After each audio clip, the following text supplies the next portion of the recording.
It's often said that Carol Rhodes' aerial perspective pictures represent a kind of visual democratisation. That they offer a flattened visual hierarchy, which doesn't privilege this or that aspect of the terrain or the picture, the near or far, big or small, natural or human. It's a significant formal and thematic shift away from the power dynamics of traditional landscape painting, yet they're also deeply embedded within that very tradition.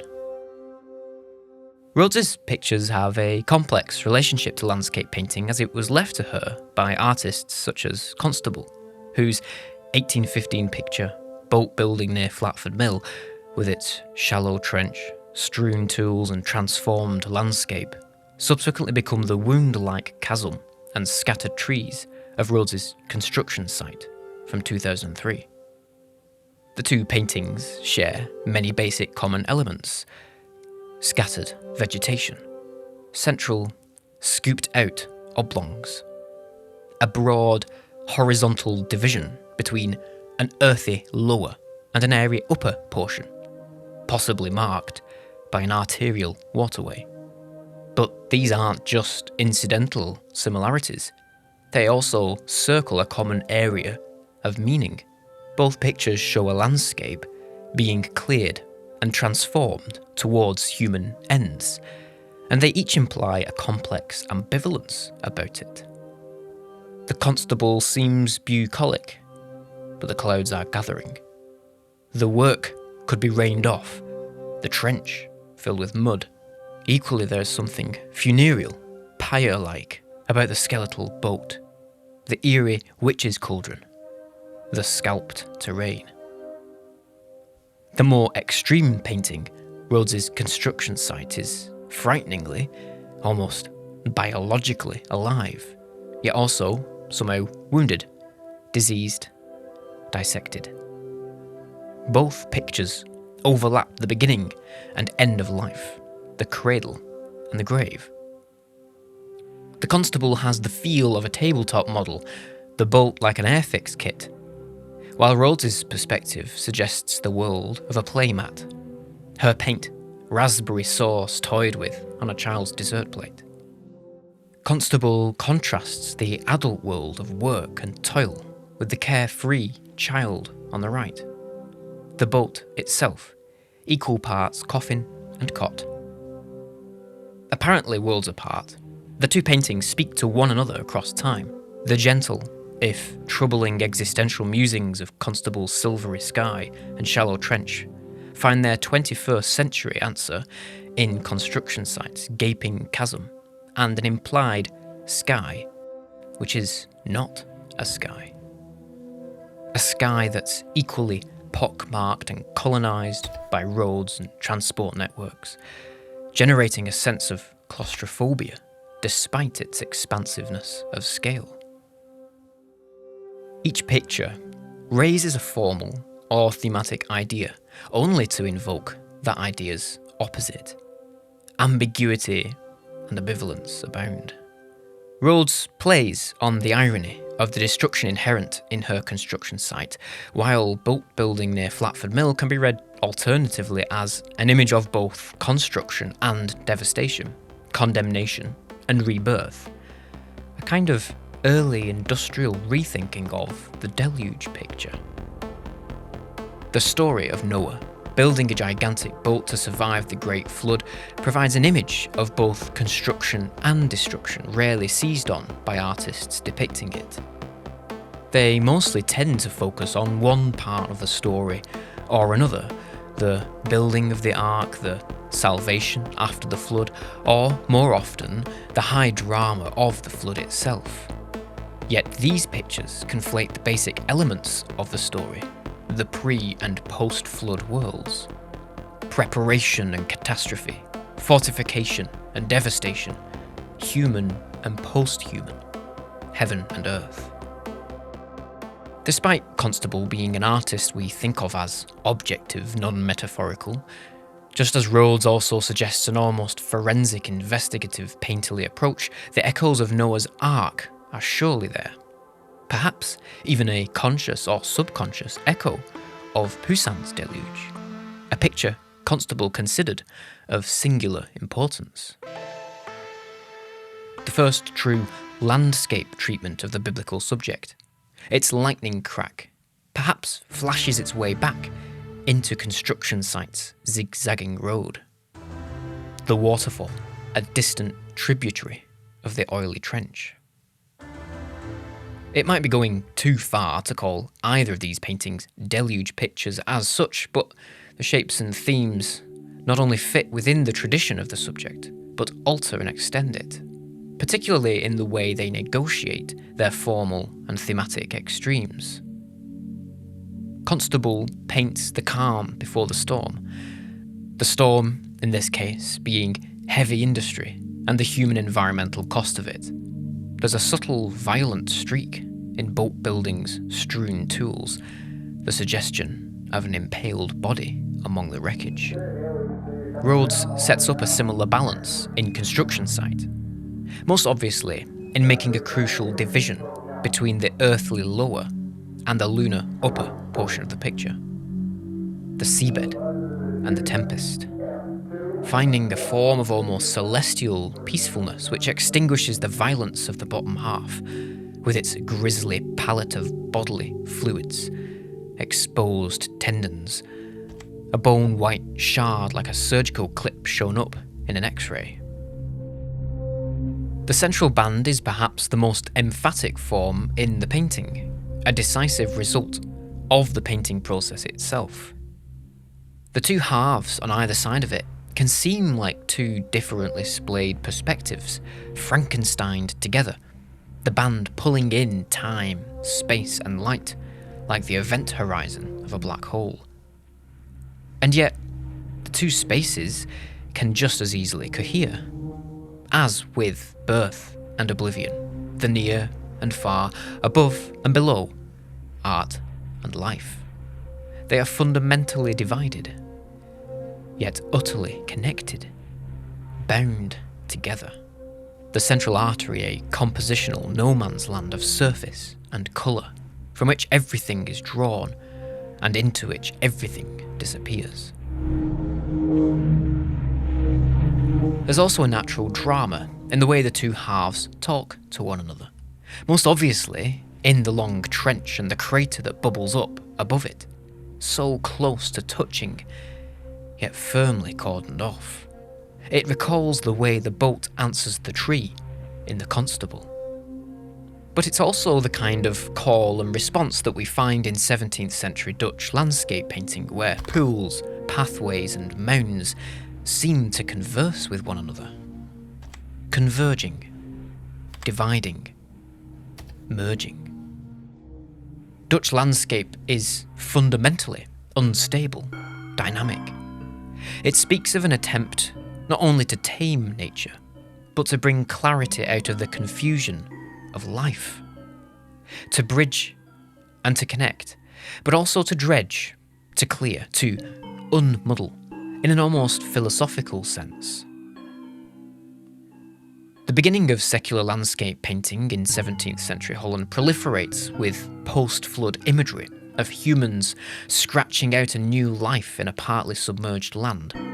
The painters living as they did on what Andrew Marvell called the undigested vomit of the sea.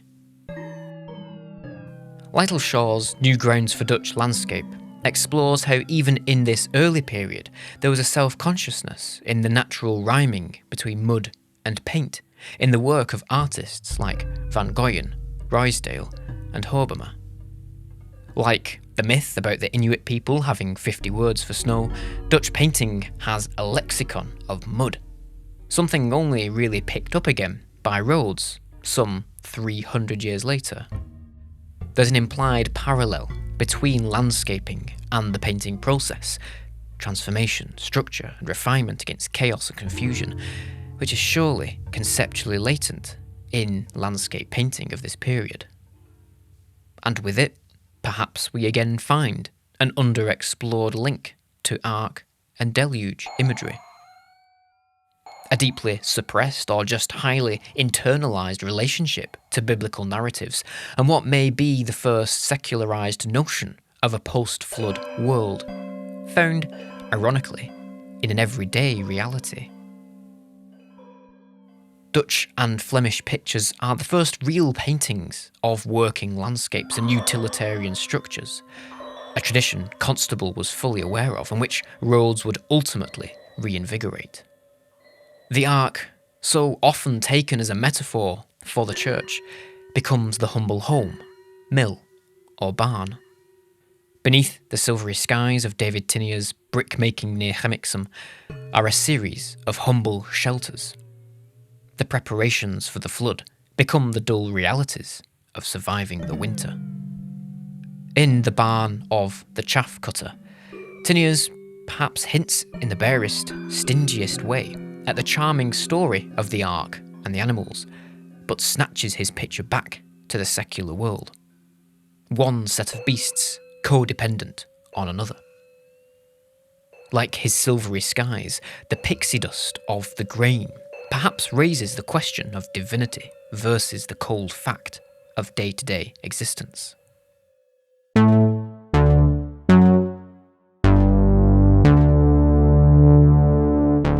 In construction sites, of course, the ark-like shape is a negative, an almost violent absence. The image of a shelter, a vessel of survival, inverted. An image of salvation becomes one of damnation. Our short-term protective measures ultimately are environmental undoing. Boat and mudslide, solid and liquid, always an idea or a mood, is conjured only to invoke its opposite or alternative. To quote Roger Fry on Cézanne, Rhodes's pictures are a perfect synthesis of opposing principles. Doomy and portentous, they're also about reverie and longing.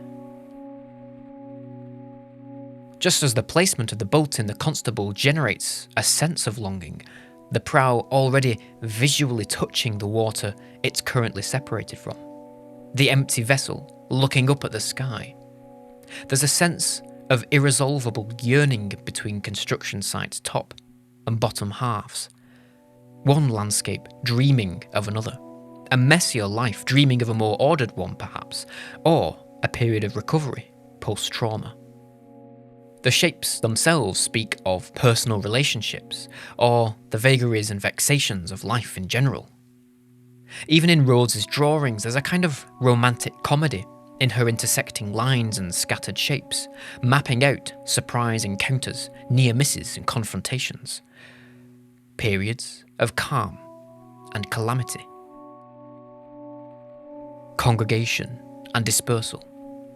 The wish to clear and create space versus the need for security, the need to huddle together, 2 by 2. Then again, none of this is necessarily distinct from the doomier themes.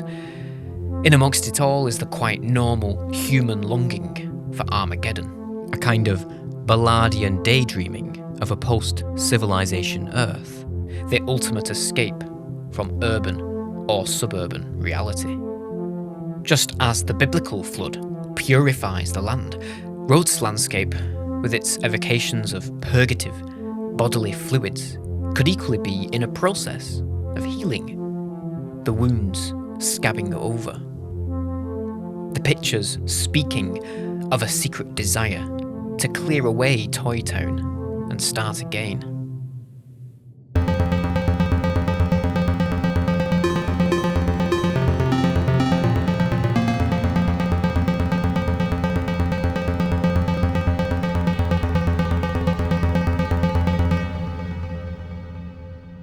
So far, we've considered the ersatz Deluge picture of construction site by way of Constable's boat building near Flatford Mill. But we could equally turn to a very different picture from the opposite side of the Poussin family tree. Winifred Knight's Deluge of 1920 is more explicitly tied to the subject than the Rhodes. In fact, it was a set subject for that year's Prix de Rome. But it's instructively idiosyncratic in its own right. Even the displaced lightning flash makes its first transformation into a road. Knight's first study for the composition showed Noah's family preparing to enter the ark, but the picture soon became more about those left behind to die, the world about to be washed away. Painted little more than a year and a half after the end of the First World War, it can't help but recall the impact of the conflict on civilian life. And while the male to female figure ratio is roughly equal in number, the women dominate the image. The figures toiling and struggling up the hill also have a lot more in common with images of munitions workers, labourers, factory production lines. We could imagine parts and machinery being raised to the air rather than prayers for salvation. As much as Knight's Deluge is an indictment of the loss of civilian and non-civilian life, it's also an image, perhaps, of societal transformation in moments of catastrophe. A radical proto-feminist rereading of the biblical flood, which appeared in so much rhetoric and speechifying during the war.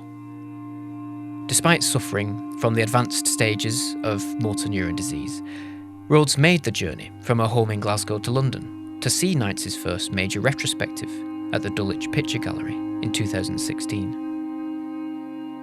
The reimagined quattrocentro of the composition, with its deluge of people, its blank, industrial-looking buildings, its arc more like an approaching warship, would surely have struck a chord with the artist, who loved Sasetta, and who joined the Greenham Common Women's Peace Camp in her youth. Like Knight's Deluge, construction site is suggestive of industrial or geopolitical rather than biblical cataclysm, the narrative shifting toward governments and corporations rather than God, raining down the flood, but slowly, over time, with the added spectres of ecological and nuclear disaster hanging over the land. Despite, or even because of, the total absence of figures, Rhodes suggests a world of invisible forces pushing the landscape into ever more distorted shapes. Forces primarily dictated by capital, rather than anything metaphysical. And just as the endless roads and junctions, the endless signs of transference and intervention connote a massive, unseen human presence, the suppression of human figures also explodes into an intense physiology. Construction site, in particular, has the feeling of an anatomical diagram, or even a butcher shop display. The trench, a tongue, laid out on a counter beside a row of plastic garnishes.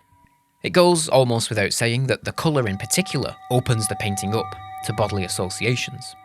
The cool reds and lilacs may be caused by snow or frost in early morning or evening, but they seem chosen more for their non-landscape connotations. In the end, the landscape as body is the leap Constable wouldn't make. Both pictures question how we mark or shape the world, but from very different perspectives, very differently gendered perspectives.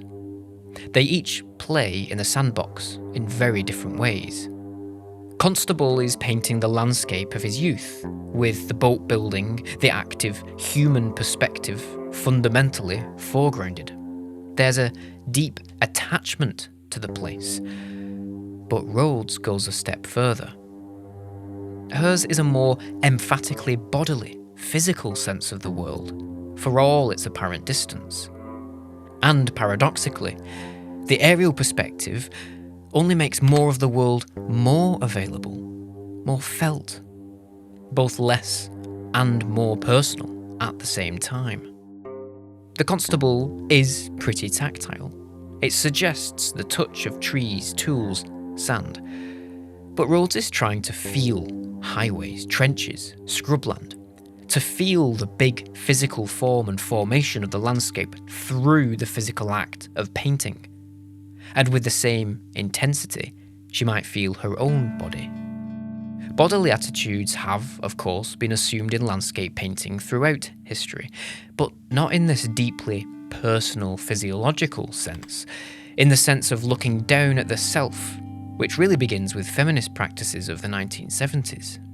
Without getting tied up in notions of body art and the monstrous feminine, Rhodes' work generally displays a kind of elegantly poised fascination for the biologically icky or abject.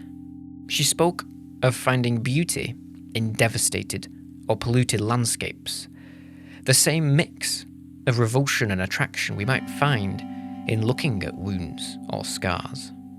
Or the equal fascination and repulsion the Chicago imagist Christina Ramberg recalled in watching her mother dress, her body reshaped by elaborate underwear in a form of aesthetic landscaping. Rhodes would curate an influential Ramberg show at her home in Glasgow in 2014. Ambitious exhibitions in the space would not only make visible bodies of work which had fallen out of view, but also give insight into her influences and preoccupations.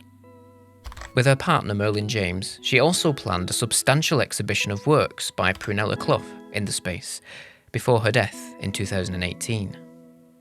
Beginning her career with semi-biomorphic depictions of industrial landscapes and processes in the late 1940s, Clough's pictures became increasingly abstract, moving freely between the macro and the micro, the microbial and geological, recalling Rhodes's almost pathological process of constantly zooming in and pulling out, holding the world at a distance, all the while running it through your hands.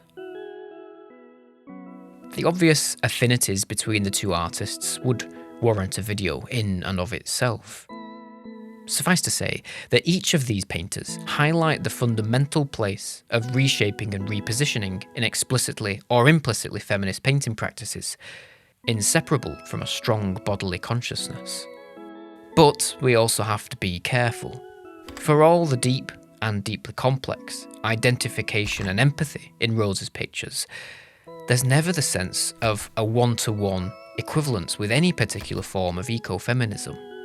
Equally, we shouldn't get too carried away with the talk of Noah's Ark and nuclear cataclysm in construction site. Just as Rhodes's activism, such as it was, is embedded in the paintings without ever becoming didactic, ambivalence and ambiguity are carefully laid into them from composition to surface. There's a primary delight in pushing the paint around, which speaks of a certain guilty pleasure in the destructive reshaping of the world, just as her choices of subject matter and asymmetrical pictorial structures speak of an ability to see possibility and worth in the discarded, ugly, or overlooked. Something which also made her a terrific teacher. There's often a lot of generalising about Rhodes's paintings, but specific works require and reward specific attention. As she said herself, each picture is entire and almost has nothing to do with the one before it or the one to come. A formidable challenge set down for anyone trying to write about her. But it's also liberating. Perhaps our reading of Construction Site, as an implicitly feminist, post-industrial deluge picture of both confrontation with and acceptance of the world as it is, might be indulged under such grounds. It's just one possible reading of one particular painting after all. But perhaps it captures something of a common feeling across her work. A feeling of connection, strong, yet severed. The world scooped up greedily, yet just as easily put aside, left behind, made peace with. Profoundly valued and profoundly abandoned. Our fate accepted as the magic ark sails out of view.